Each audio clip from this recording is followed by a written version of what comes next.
like this music. It's good. Yeah.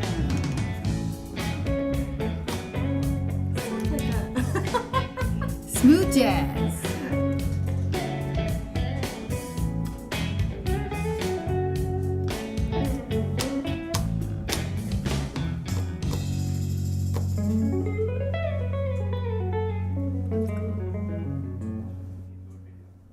Hi, welcome to the Jen Margie Show. We have a weekly talk show, and we're going to talk local, national, and international news, and we hope you will join the conversation. We are facilitating this conversation, and we have no agenda beyond that. We were asked to host by station manager Jim Cousins, who values us as, quote, open and respectful women who can engage and respect different viewpoints. We're going to usually have about 3 segments to each show, and tonight's segments loosely will be who we are and why we are doing this show and how we know each other, because we do know each other. Local news, which could be local elections this evening. Talk about why is Hopkinton partisan? Should it be nonpartisan? Talk a little bit about prom season and adolescent anxiety. Should there be a grand march will be our question. And then internationally, the horrible events in Manchester, UK, and how that relates to the marathon bombings that came so close to us. So, let's get started. Hi, Margie. How are you doing tonight? I'm great. How are you doing? Very good. Thank you. So this is a fun adventure for us, for sure, right? Yes. We had talked about this for a while now, so glad to see it finally happen. That's exciting. Yeah. So let's talk about how we know each other. Okay. So, obviously, we're both in Hopkinton, but we started to work together when Jen had a chiropractic office. So about 15 years ago or so. It feels like it was just yesterday, although it was maybe... It probably 10 to 15, because Molly was little, my youngest, and she's 16 now. Oh my God, time flies when we're having fun. Yeah. Could be 13, lucky 13. And how many years have you lived in Hopkinton? I actually first lived on the Lake Maspinock, for about 5 years during my divorce, left there. And now I'm over on Cross Street. I've been there about 20. So 25-ish. So that's interesting, because when I was divorced, I lived by the lake as well. I know. So that's interesting. So I've been here probably 15 and a half years in Hopkinton. And I remember we found Hopkinton. We were living in Malden at the time, and I was out to here pregnant. And my husband said, I'm going to go with my cousin, and we're going to go find a great town, because at pregnant, I was still worried about school systems. Yeah. Didn't even have a baby. Of course. So he came back, and he said, I found this great town. And I said, where? What? And he said, Hopkinton. I said, what are you even talking about? And I said, where is it? What are you talking? And he said, it's closer to home. We're both from New York. It's closer for our families. It's closer. And I said, great, let's go do it. So out to here, pregnant, looking at homes in Hopkinton. And a good friend of ours, Kathleen, showed us some houses around town. Exactly. And is a lovely woman who's a realtor in town. And we settled in and loved every minute of it. So really love that we have a small town.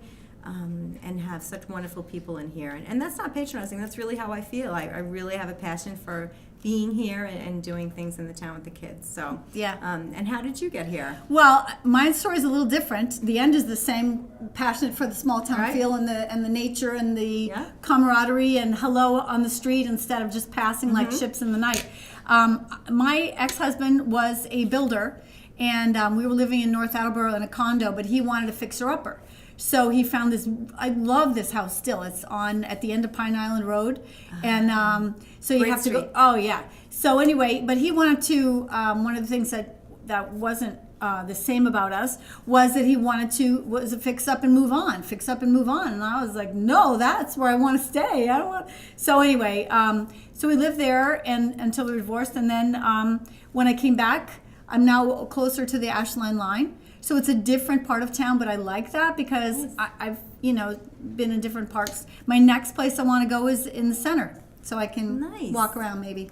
I think the older the kids get, and we have children about the same age, but the older the kids get, it's easier to be in the center of town, because I have found myself 4 times a day going from, then we're on the Westboro side of town or the Southboro side of town. You're back and forth through the center of town, Right. within hours of each other. Right. It seems almost crazy, but it does happen. So, and then we met when I bought a property on Cedar Street to have the wellness center, and Yes. you were my receptionist there, Yes, and we yes. had that for a period of time, Yes. and that was really lovely. So Yeah. that was a great little house too. Yeah, Very it's historical. adorable. It was like a Greek revival.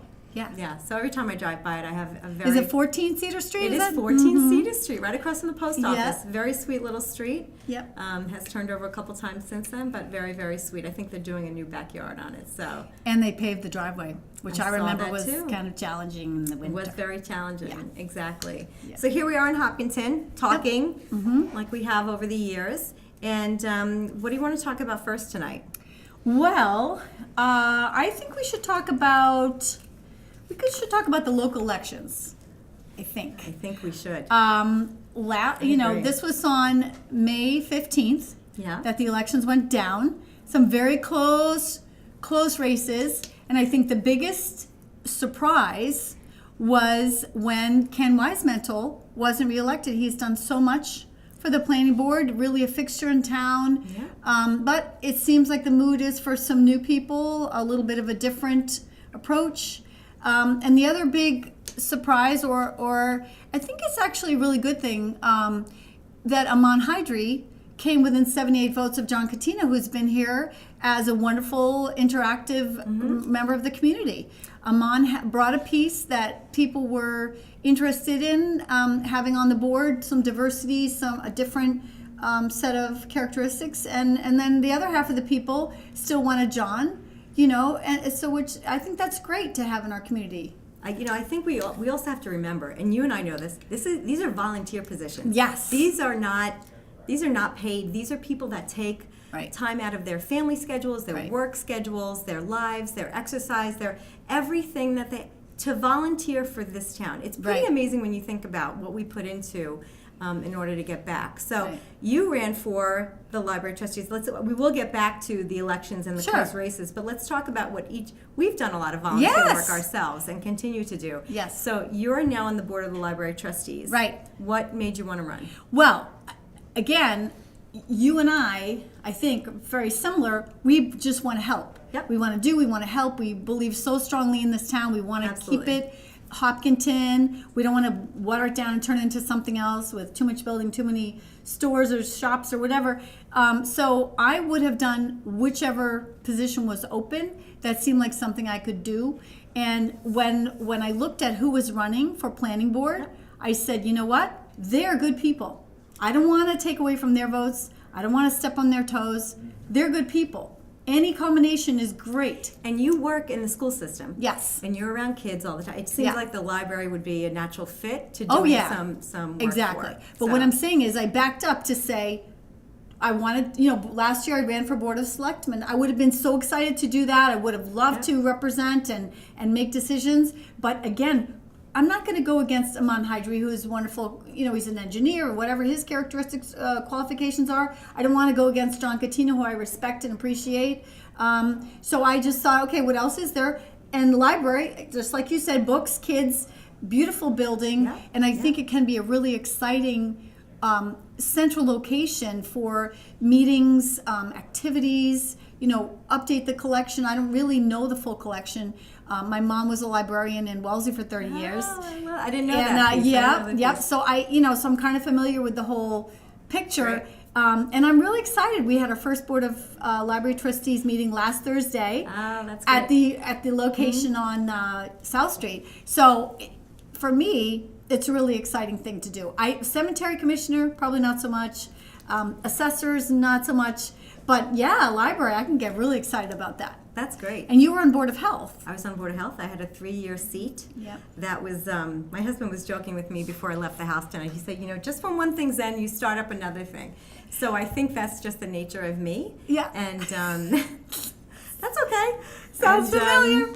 And so that was pretty intense. It was absolutely not what I thought it was going to be, and it wound up being even better than I thought it would be. So Thank you for doing it was, that. Yeah, it was wild. So I think that stepping away for a little bit, sometimes you have to have that breath Right. And that perspective. And then maybe I'll go back one day, not this year, but maybe I'll go back again one day. It certainly is a huge commitment and learned so much. And our Board of Health Director just retired this past year, Ed Wertnan. So a little shout out to Ed, who was wonderful. Talk about history and knowledge of something, and really a wonderful person to be a sounding board and a resource for the town. And now Brian and Nadia are taking over until there's a new Board of Health Director appointed. So I think Jen Flanagan.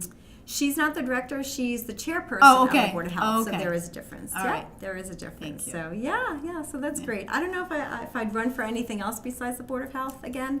But certainly, I think it's good for everybody to think about what civic responsibility that they can do. Right, I agree. Why not? I agree. I think it's part of what we should do. Yep. We're So. part of this, part of the town, part of the country. Yeah. And as JFK said, and we're going to talk more about him next week, but ask not what your country can do for you, ask what you can do for your country. Very nice, very Right? nice. So we invite you guys to call in 508-435-7880. We have our own line here. So if you feel like you want to talk about something, feel free to call in. We're happy to talk. And I just want to point out Margie's fabulous mug that is here, the Jen and Margie Show mug by Mike, who got us that, and these fabulous little Jim. pens here. Yeah, surprised us. Woohoo! Yep, so very nice to be here and looking forward to the Oh yeah, I continuity forgot that the we'll pen. have. The pen is fabulous. So let's talk about the race. You have some newspapers in front of you too. I do. And I wrote up a little bit of information. There were a total of 2,405 ballots. It's kind of a little bit old news. People do know this, but that was a really great turnout because out of 11,696 Hopkinton voters, that's a little over 20%. And it's a shame that we would say woohoo 20%, but the fact is that it's a great turnout. So wonderful turnout. Congratulations to John Catino, who did win for 3-year Board of Selectmen. And I just heard that he's now the chair, because I think they rotate. he was the chair before, so he stayed the chair this Brian Herr was the chair. time. Okay. And so now John Catino's going to Okay. do it. Yep. Okay. And Leah Battle Rafferty, who ran unopposed for the 3-year term Board of Assessors. Leslie Fakari, unopposed for 1-year term Board of Assessors. Lisa Whittemore, unopposed, 3-year Board of Health. Michael King, unopposed, 1-year Board of Health. June Harris is the other 3-year Board of Library Trustees. Sue Curris had a great run. She only was behind June by 3 votes. I don't close know. race, and I really did talk close. to Connor today. Connor Deegan, who's our town clerk, he Yeah. said there was not one person who wanted a recount. Yep. Not one person. Yep. So here we are with the final results of all of that. Yes. So those are official. Yes. There are a couple of unopposed. Let's see, Jessica King was unopposed for 1-year library trustee, Claire Wright for cemetery commissioner, 3 years. And the list goes on for some others as well. Certainly Let's not do as a little exciting. shout out. Yeah. Muriel Kramer, 3-year commissioner of trust funds. Mm-hmm. Ed Mills, 3-year constable. Frank Durso, 1-year constable. Rebecca Hoffman for 5-year housing authority. That's a long time. So and a Rebecca tough was position. also part of our wellness center as a shiatsu practitioner. So Yes. big shout out to Rebecca my as well, shoulder. who I see riding her bike all around. Really, Well, she is working at Elmwood School. she's lovely. She helps out. She is great. Yep, she's great. Then Lori Hansen and Amy Yep. Markovich won the 3-year Parks and Rec, and there were some other contenders for that position. Amy Ritterbusch and Muriel Kramer, 5-year planning board was one of those Big upset. Big wow, what happened? Kelly Karp, unopposed for 3-year planning. Irfan Nasrullah, 1-year planning board. And I know they just had a meeting the other night. Mina Barat and Jen Devlin, unopposed for 3-year school committee. And I think in general, I think it's just an amazing thing when people step up. And having gone through the process last year with how many signs do I need? Right. Where do I put them? Do I put 5 signs per yard?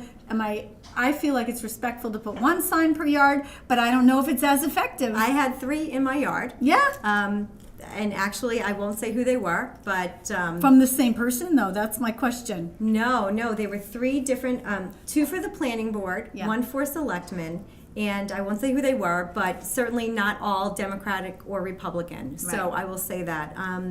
And also talking to, and I don't want to lose sight of the hot selectman race or the planning board. Right. But talking to Connor, you and I have spoken to him about some statistics, and interestingly enough, out of the 11,680 registered voters in Hopkinton, there are 2,685 Democrats registered. Doesn't mean they voted Democratic. Yeah. 2,107 Republicans, and unenrolled. Wait. Do that again? This is not How many Democrats? 2,685. Yeah. 2,107 for Republicans. Oh, good. I thought you said 200. Okay. No, 2,107. Okay. And then unenrolled 6,749. Yeah. Which are independents. Not to be confused with, he said, with the United Independent Party, the Green Rainbow, and the Libertarians, which are now designations, not necessarily parties anymore. Okay. So, and even as an independent, he was great. He gave me like a Politics 101 course again Perfect. today. He was wonderful and very patient. Yeah. But he said that even though you're an independent, you can still vote in the primaries. You just have to go and ask for either a Democratic or a Republican ballot to vote on. So you Right. can ask for these other ones, there just won't be anything on them. So, On the designations? Exactly. Okay. So very, very interesting. So it was nice to kind of hear his perspective, and not his perspective, but the rules around that, which was wonderful. So, so let's get back to the selectmen. Yeah. So the selectmen came down to 78 vote difference. John Catino, at first, it looked like a 20-point difference. And honestly, Aman Hydri has not been a public figure at all. And I think that was a concern for some people. So Yeah. somebody who had no experience, Right. no voting record really, who went out for such a high profile and such I mean, school committee, brave. selectmen, and planning board. Yep. The level of expertise. I mean, in all of these Right. venues, but really talking about those to go out there and say I'm putting it out there. I think was concerning for some people, but Right. certainly for not some people who really went out and said, okay, you know what, I'm going to give this guy a shot. So, so interesting to see, and I know that you're friendly with him. And Actually, I had his daughters in my school, very sweet girls. I only met him around Martin Luther King Day. Great. Because the Massachusetts Center Yep. on Wood Street Yep. had a community gathering. I saw that. Yeah, And I saw because that. I'm chair of youth commission, I went as part of the MLK celebration that weekend. Great. So I met him there, and oh yeah, I have your daughters in school. Great. Darlene Hayes actually was the one who convinced him to run, and I just felt that I think the competition is a valuable thing.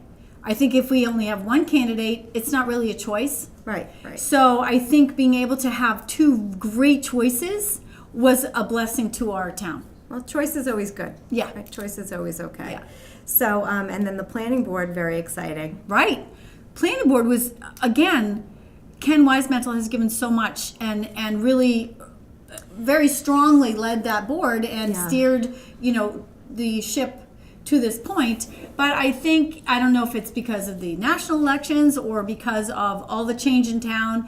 People said, hey, and I have to say, Amy Ritterbusch is incredibly well read. She's very detail oriented. She does her research. She's the webmaster for the Wellesley Public Schools. She's got some great qualifications. Muriel Kramer has been on the selectmen before. She has great qualifications. I agree with you. I think that for us to lose, though, a 10-year... I know. Big a big 10-year upset. historian for the Right. planning board that has gone through such huge growth in the town, Yeah.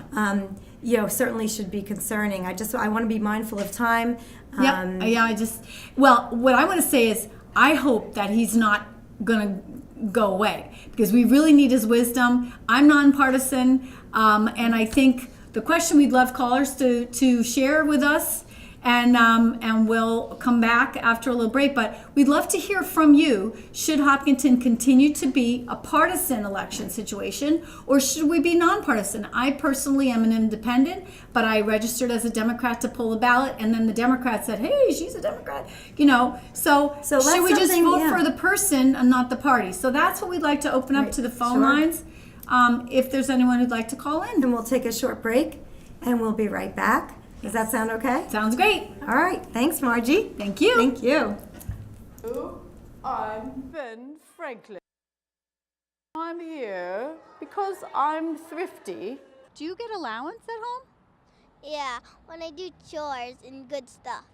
So Benji, what do you do when you get money? I usually fold it up and put it in my piggy bank. Awesome. So you have a piggy bank. How big is your piggy bank? Is it like this or is it like this? I got one this big, and then like this big. Have you ever considered texting and driving? If so, you should know the consequences. If caught texting and driving for the first time, you could get an $100 fine plus your license taken away for 60 days. The consequences only get worse the more you get caught. Even if you don't get caught, there could be serious effects. You could get into a car accident and hurt yourself or someone else. Texting and driving is a very dangerous combination, so stop before this happens to you. Well, new to me, neighbor, a Hopkinton resident, Marla Marasco. What is CPAC, for those of us who don't know? A Special Education Advisory Committee. Okay. So it's for the parents of individuals that are in the special education system, IEPs or 504s, and we meet monthly, and we meet with Dr. Zaleski, and sometimes we have the opportunity to meet with Dr. McLeod. And we talk about, either issues or good things, and, things we can improve on. Okay, Prom. Hi, we're back. Hi, so we're back. Still invite you to call up 508-435-7880 if you have any comments or any questions, or you want to join the conversation with us. Jen Margie, Margie Wiggin here to talk about just having a conversation in our community. Yep. We just finished our talk about politics, and Although, if there's anyone that's dying to talk to us, the question was, should Hopkinton be nonpartisan, or should we continue to have Democrat versus Republican? Right. It got a little divisive, and in terms, I feel like we're all Hopkintonians. Let's honor each other. Go Hillers. And do go Hillers. Go green, whatever. So right now, speaking of Hillers, we had prom. We did have prom. Your son went, my daughter went. Exactly. Yep. They're probably cringing that we're even mentioning that. No, they're not watching. Maybe they are. So my oldest and your youngest Yes. went to prom. That was exciting. Not together. Not together. But Max went with a bunch of friends. Yes. And had a great time. So Yes. really, really exciting. Yeah. And do you remember your prom? Actually, I went to Newton South High School. Yeah. I was dating someone from Rivers Country Day in Weston. Yeah. Therefore, I did not go to my prom Oh. because my boyfriend wasn't at my school. Oh. So there was no friends going kind of thing? No, because what happened to us, it was interesting. Growing up, I grew up in Waubun, which is a part of Newton. Yes, And that part yes. of Newton went to one junior high school, and then all those people went to Newton North, except the ones from my little 50-person village. Okay. So then the people from Waubun went to Newton South. So all the friends we made at Newton North, at our middle school, went somewhere else. And then so when we got into Newton South, there was this big group of people that already knew each other, and so we could make friends again, but Right. it wasn't the same as if you're with these people from kindergarten, like in Hopkinton. They've known each other forever. Here, Right. it's great. Right. That's great. Yeah. And I know you went to a few proms. I went to a few proms. That was interesting.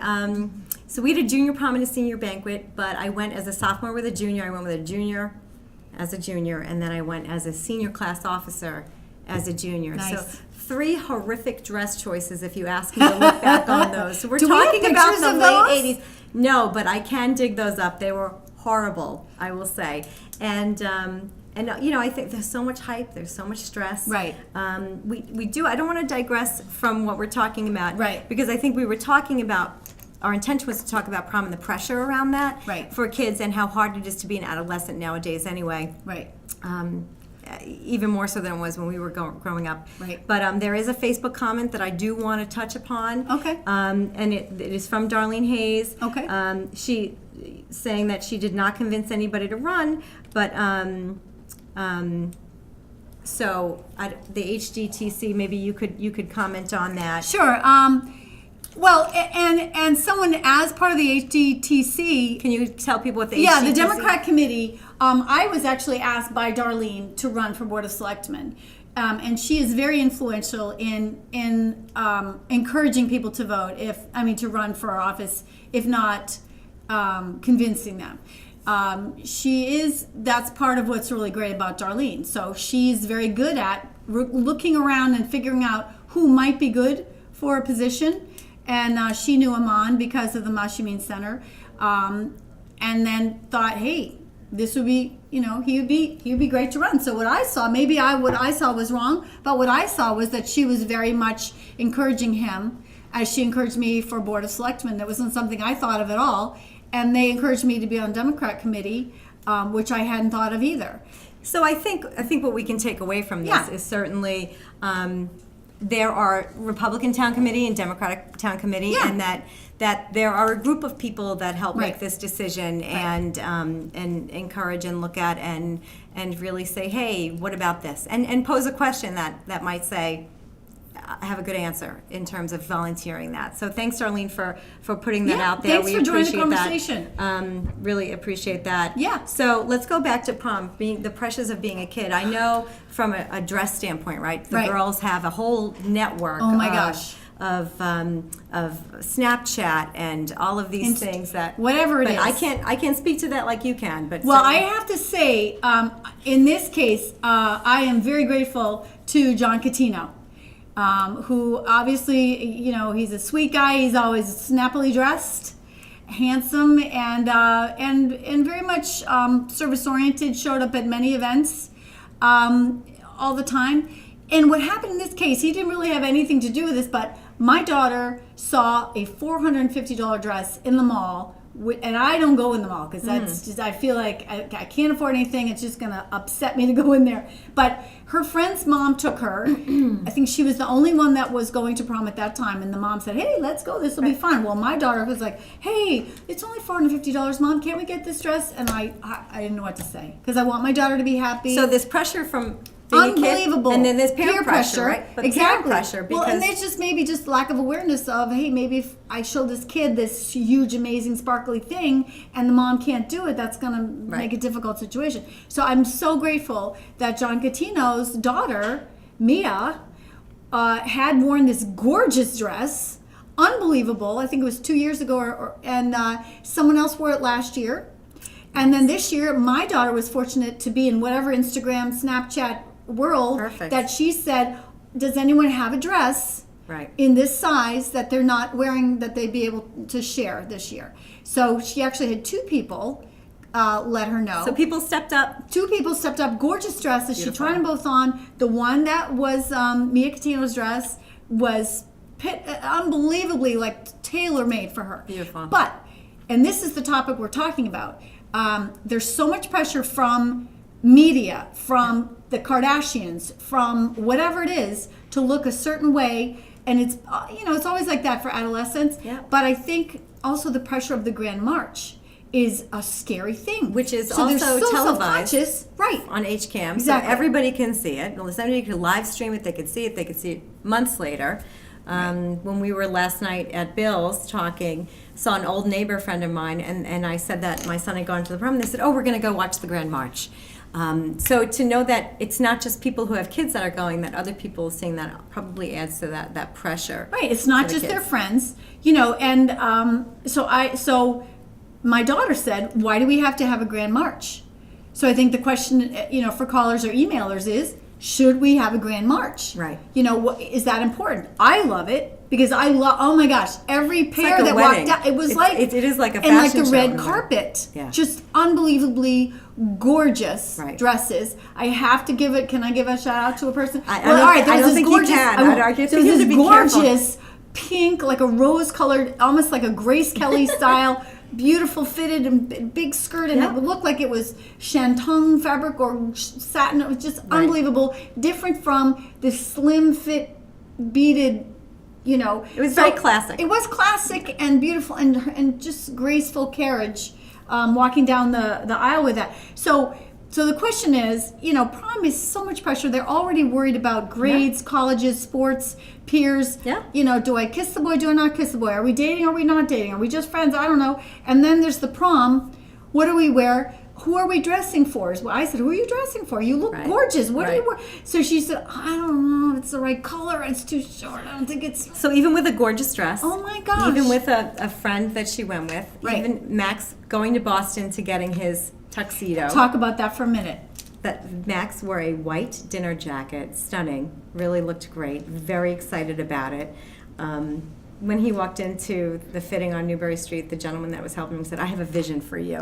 So Max really was excited about that. But it's great to see the kids excited, but it is fraught with some anxiety for sure. And Yeah. you also did the post-prom party. I You were did. there as a chaperone. Yes. And that's not the first time that you've done that. Right. As well. So what was that? I didn't do that. So what was that like? What were the kids feeling? Did you feel like they could kind of let loose after Yes, that? completely. So I went before with my son 4 years ago. Because he was a sophomore and a junior girl asked him. This year, Molly's a sophomore and a junior boy asked her. So when my son, the post-prom committee does an incredible job. Last time they made the whole thing look like Venice. So they had flagstones on the ground. They painted all this stuff. They had a gondola here. They had little sidewalk cafe thing. So it felt like Venice. So it was an experience. An experience So an completely. experience after an experience. Right, exactly. And then this time, what they did was they had it was all about games. So they had a whole That's fun. twister area. They had a giant operation. Were kids using it? Yes! They had a giant Jenga tower I love tumble it, block yep. thing. Air hockey, so really just a lot of games.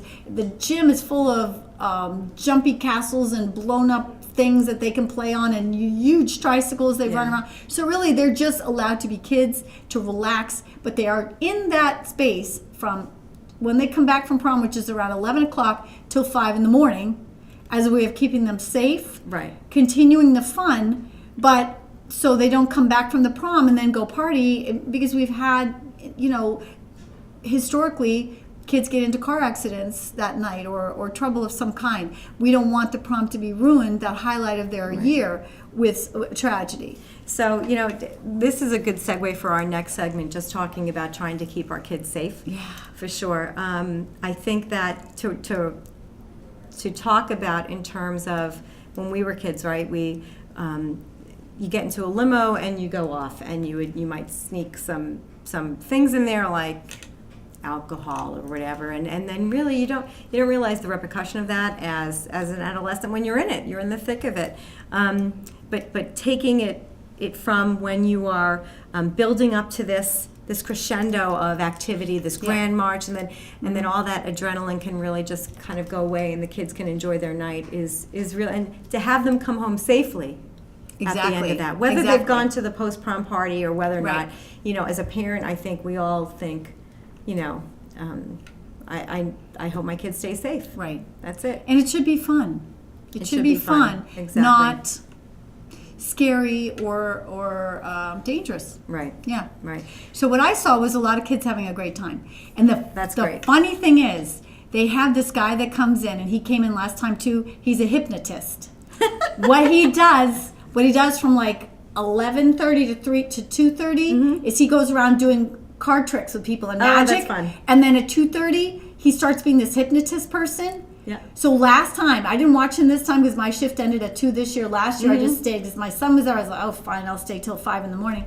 But he did hypnotism, and he had football players acting like toddlers in tiaras. I swear. And they had a face that was just, they looked like they That's were. fun. Really? And so some of them, he could kind of tell, and he was like, and then he made them sit down. Yeah. That's But fun. so the hypnotist keeps them going, and then they put a movie on for the last hour and a half.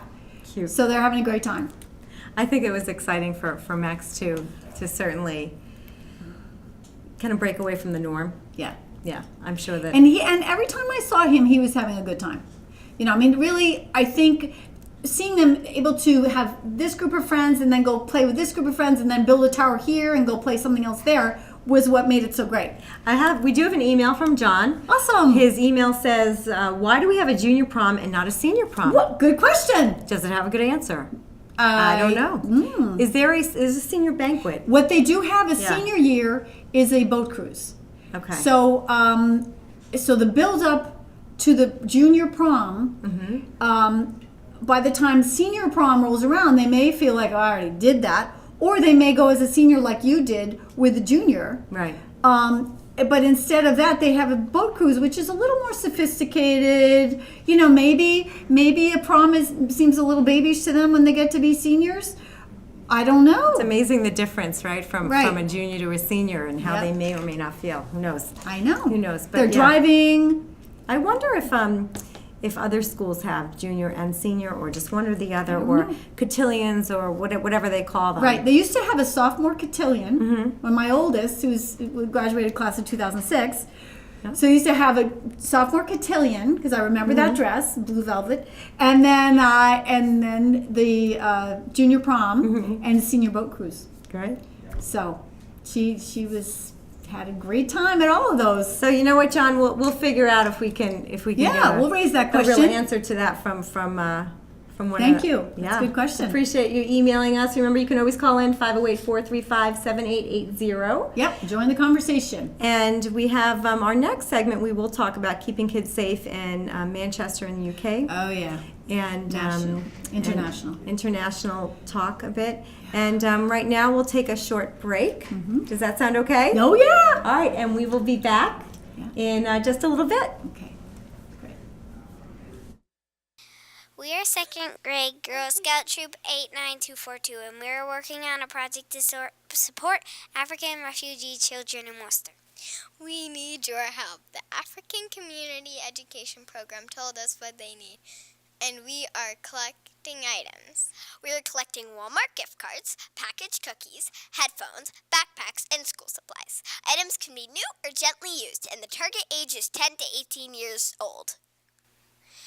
We are also collecting letters of welcome and acceptance for the refugees. They should be addressed to Dear Friend and not be sealed. Our collections start May 30th and end June 2nd. Collection bins will be at these spots around town. For more information about African refugees, children in Worcester, go to acechildren.org. And how instrumental you've been, oh there's a little pun, in helping grow the program, Craig. From I thought about the cellos and the larger instruments. Help me out here.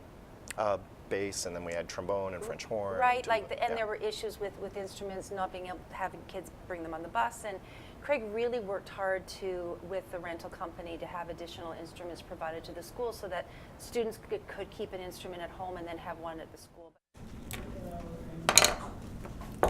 Hi, and we're back. We are now going to talk about international news. Very sad international news. Really awful to hear about Ariana Grande concert. Should have been a celebratory, fun thing. 22 kids and parents killed in a very brutal way. Obviously, the suicide bomber, 22-year-old young man, also killed. I think his name was Salman Avedi. He is originally from Libya. And today they arrested his brother and his father, also in Libya. There are apparently ties to Islamic State, right, ISIS. But they're concerned about some other connections too. They're trying to figure out exactly what it is.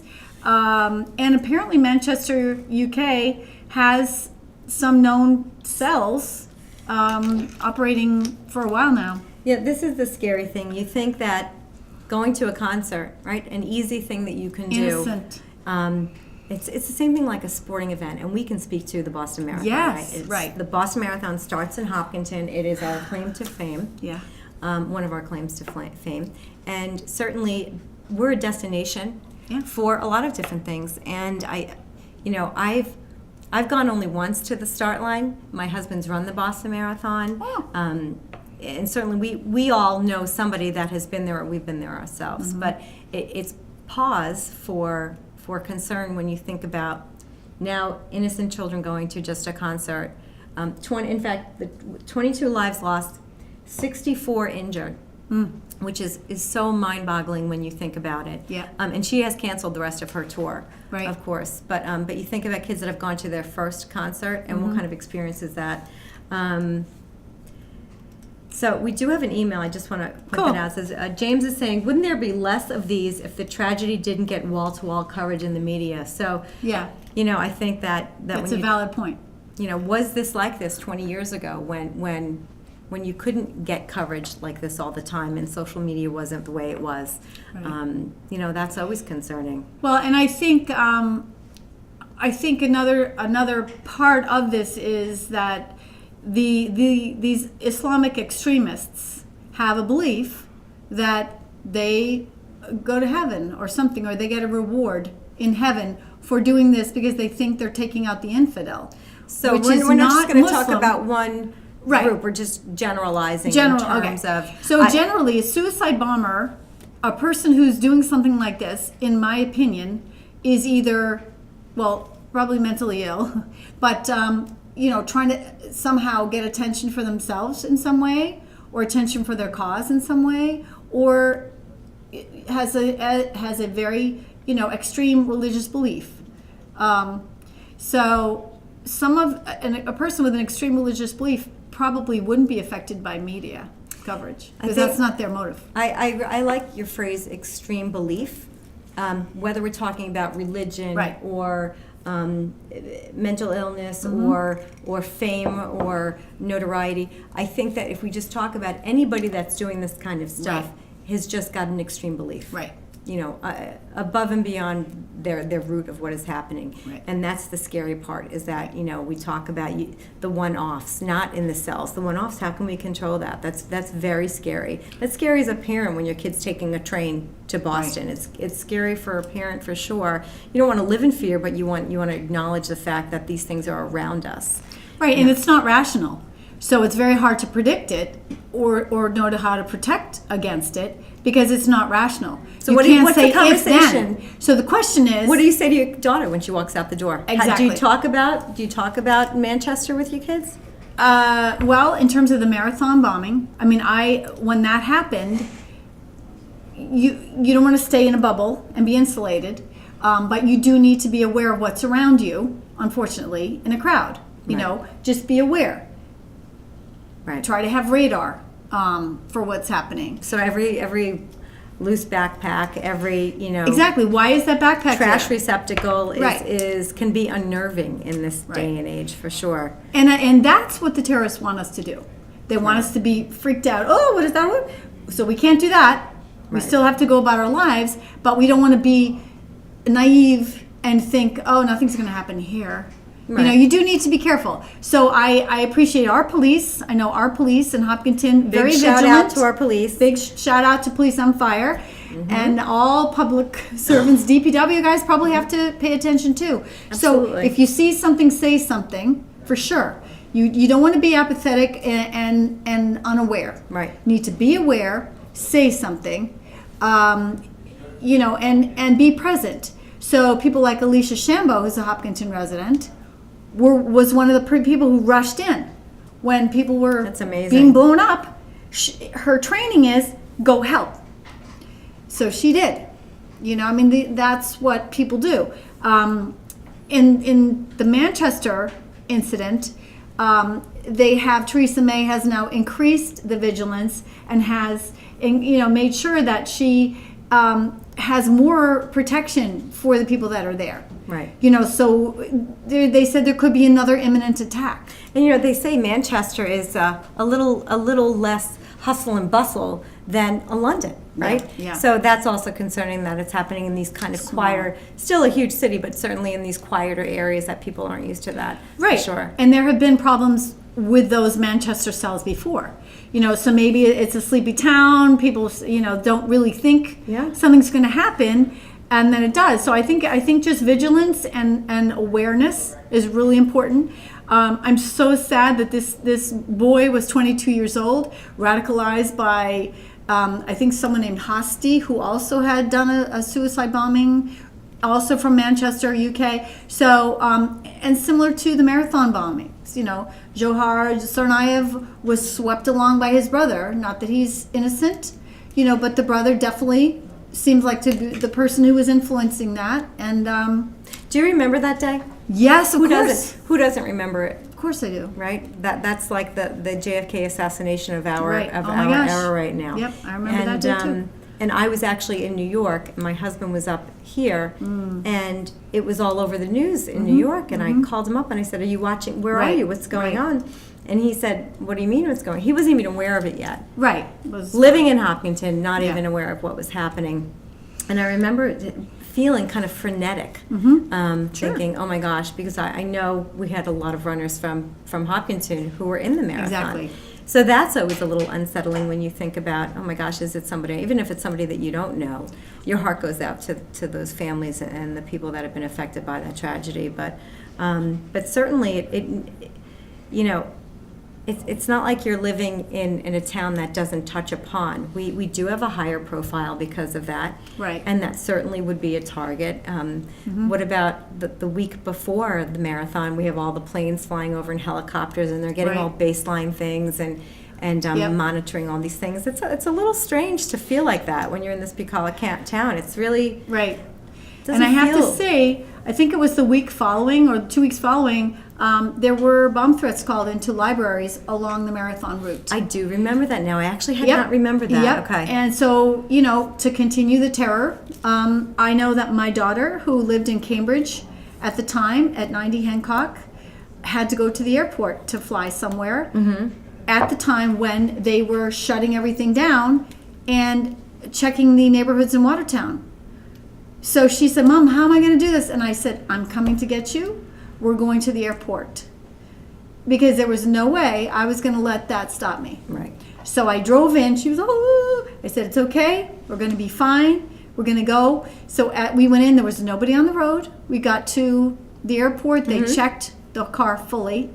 I bet. You know, and I really appreciate that. I would rather be checked and have everything, you know, I went to a friend's wedding, a friend's girlfriend, a friend's daughter got married, and I had to take off my sandals because I beeped going through, and the last time I argued with them about my shoes, I said, what, there's nothing wrong. Take the shoes off or go over here. You know, so this time I said, okay, and they're flat, but apparently there's a metal support in them because I took the shoes off, the sandals, and I went through without anything beeping.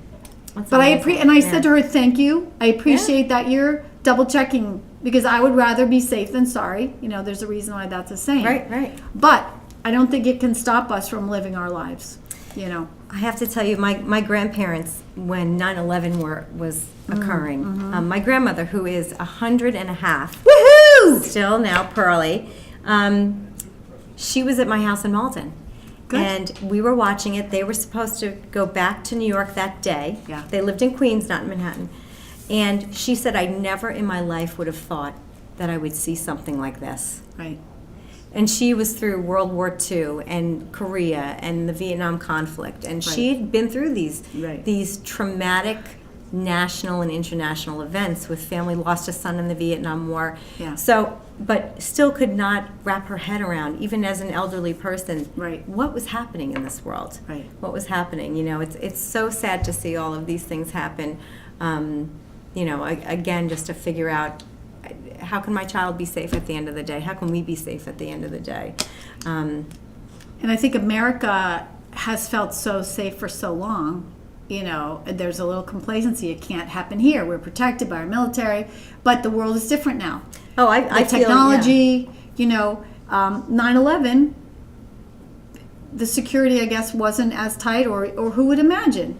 You know, who would imagine? And so back to the Ariana Grande concert, I would imagine that there were security points that they had to go through and backpacks checked and bags checked like here, but I don't know. So they did interview some girls this morning on one of the morning talk shows, the national morning talk shows, and they were saying that they did look in our purses, but it was a very quick Cursory, in and out. And you're thinking how many thousands of people went to this concert, and you know, there's always that kind of gotta get everybody in, get everybody out kind of thing. But clearly not enough, right? Right. So the question is, if you're here and you want to call in, question is, are we doing enough at public events for security? What should we be doing? Yeah. Is there someone out there who's really tech savvy that could invent something that could, you know, screen you like on Star Trek? Just do the scan and know. So this is a really interesting thing, talking about technology and safety, that I don't think I imagined this. One of my former patients worked for a tech company, that he said when you go into these giant stadiums, as you walk over certain points, there is technology that you're walking over that you don't even know you're walking over that senses explosives. Good. But I hope that was true. I think that's what he had said, is that you don't even know when you're going into Gillette. You don't even know the layers of security that are around these things that protect you. Perhaps they didn't have those in place, or perhaps there was... Or because it's a smaller venue, like you said, Manchester's a sleepy town, maybe it doesn't have the sophistication or the budget. I don't know. But what you said reminded me of, I'm pretty sure that in airports or bigger places, they have the facial recognition software. Oh, okay. And they're scanning everyone who comes Constantly. in. So somewhere there's a database. It's out of a AC movie. just checked in. Isn't it out of a movie sometimes? Yeah. It But- seems so surreal. Right. What's interesting about that, though, is that I think, I mean, this is just my personal belief, but I really think that some of the people who write the science fiction, the futuristic things, are geniuses, obviously, and they're imagining something that could be possible in the future. You know, look at Star Trek. They had those little cell things. Look at the flip phone. It's the same thing that they had with Spock. Who didn't love Captain Kirk? Exactly. Who did not love Exactly. him? And Jean-Luc Picard. Come Yep. on. So, you know, the future, I mean, I'm just going to be, my son, actually, I have to say, wants to study artificial intelligence. And it's going to be so incredible, the kinds of things that are going to be able to happen with things like security. Right. You know, I mean, we have vacuum cleaners that operate by themselves. There could be some security thing, you know, or drone that's monitoring somehow or sensing, or I don't know. Max had talked about my oldest perhaps going to school in Europe, and I thought, cool, but not cool? Right. Is it cool? I have a cousin who goes to school just outside of London. She's getting her master's there. And it's, you know, again, you know, you can't live in fear. You want to have those experiences, but then they're that much further away. So definitely sounding like a mother right now, for sure, and protecting her cubs. But certainly, you know, thinking about, would I feel comfortable at the end of the day in the world that we live in currently, sending my child off to college in Europe or anywhere else in the world for that matter? Well, and we know domestic things happen all the time at colleges. It's not that is true. You know, exclusive to being overseas, but certainly you could get to your child theoretically faster if they were closer. Exactly. Right. And I have to say, it was very difficult for me to send I think my kids were 7 and 11, went with their dad to Israel to visit his wife's family. I was terrified because Israel, even though it's an amazing, culturally rich, historical place, also is a place where people get blown up because of the whole Palestinian-Israeli wars. So it just terrified me to be that far away from my children. If something happened, they're 7 and 11, you know, 7 and 11. So I couldn't be there in 2-hour drive. I couldn't be there in 3. How could I get there? Right. So that is a scary thing. But I also have to say that that's one side of me is nervous. The other side of me has more of a philosophical faith perspective, which is protection, you know, whatever you believe in God or whatever. I think that things happen in our lives, and this is a whole different, you know, conversation. We could do a whole different story about that, right? So, you know, to live in fear, like you said. In fact, I forget what movie it was, but this woman, the quote was, "A life lived in fear is not a life." And she said it in some, I forget what language it was, like Spanish or Brazilian, or I forget, Portuguese.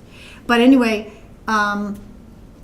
you know, if someone really has this dream of going to another country, I hope that they would be able to go. Right. You want to be able and to have honor that experience and have that life.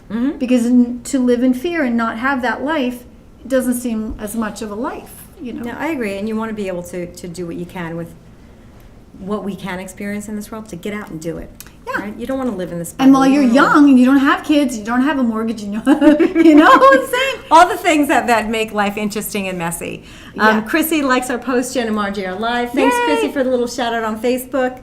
Again, always invite you to call in. 508-435-7880, I believe. Did I get that right? You did. All right, excellent. The other thing, we're gonna be doing this weekly, and we're gonna be thinking of topics. So if you have topics, feel free to email us at live@hcam.tv. because we would love to hear what we want this to be a community conversation. We're nonpartisan. We have our beliefs, but we also honor others' beliefs. We honor diversity because that's what makes the world a wonderful place. It would be so boring if we were all the same. Agreed. I think that we should, when we talk about the things that we're thinking about for each segment, having on, especially in the safety realm, having on Chief Lee. Oh, absolutely. Who does a great job protecting us here. Yeah. And I come from a military family, and I come from a police background and law enforcement family, so I'm always big for supporting our local police and fire. Absolutely. So that's a true important thing for me, from the daughter of a New York cop, Nice. Yeah, so stay safe, everybody. That's always. I love that. Yeah, Did not absolutely. know that. So for next week, Yeah. these are tentative topics, but we're thinking of talking about Memorial Day, giving a shout out to all police. of our fallen heroes in any war. I think it was started in the Civil War, but we'll have some history on that. That'd be Yep. fun. So we're going to talk about Memorial Day. Maybe we can get some police, some people, some veterans in. We want to talk a little bit about Celtics, what's happening in sports, maybe the Preakness. And I do have a promise from Steve Burton that he would be able to call in or maybe even come in. And That'd be then, fun. Yep. And then you were mentioning the JFK 100th. Yeah, so this is the 100th anniversary of his birthday. And the JFK Memorial Library it's by Dorchester, is doing a big experience about that. So that's Yep. wonderful, and that's all over. Yep. And so our local politician also, Joseph the Third. so that's Joseph somebody Kennedy. that is. It's nice to have those roots. Yeah. It seems like Camelot is here in our backyard still. Yes. Ongoing. But Yes. so exciting for next week, and certainly as the week goes on and anything that happens, we can talk about it. Right. So And locally, we're going to try to, just pick up whatever's happening locally because we know Hopkinton is a happening place. So feel free to call us, email us, Facebook. You could even tweet us, hashtag Jen Margie. I believe that's what it is. And we look forward to seeing you next week. Yep, to continue the conversation. Have a good night, everyone.